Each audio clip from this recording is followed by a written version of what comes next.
about him.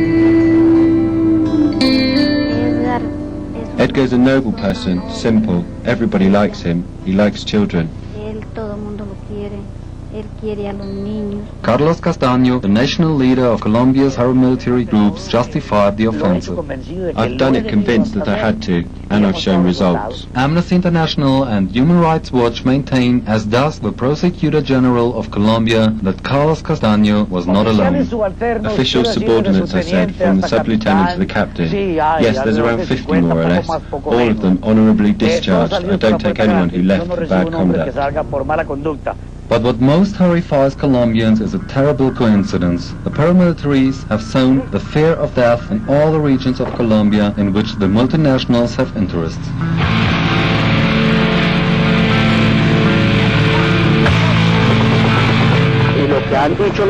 What the paramilitaries have said is that where there have been incursions, it is to secure the mines for the multinationals and the large capitalists.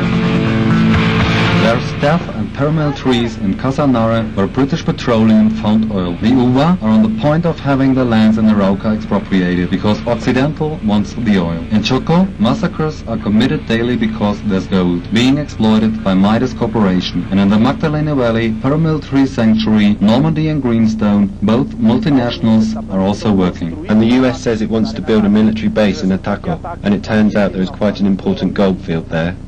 Where he said that fundamentally what we are working on is a strategy to work hand in hand with the Americans, with the United States. President Pastrana, days after the peasant returned to the land, traveled to Puerto Vilches, the place he chose to launch the Colombian plan.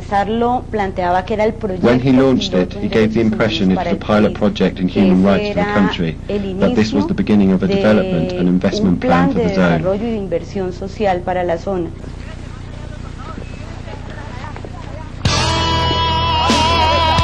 He did not fulfill any of the agreements.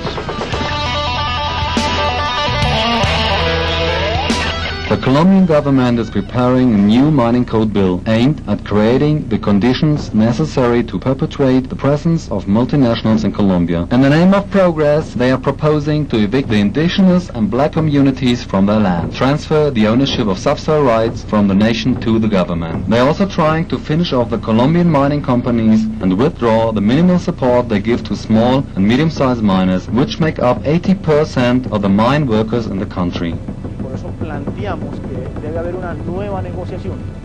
And that's why we are saying there has to be new negotiations that would allow an initial base, 50% of the profits for whoever provides the money, and 50% for the community, and of course Colombian people.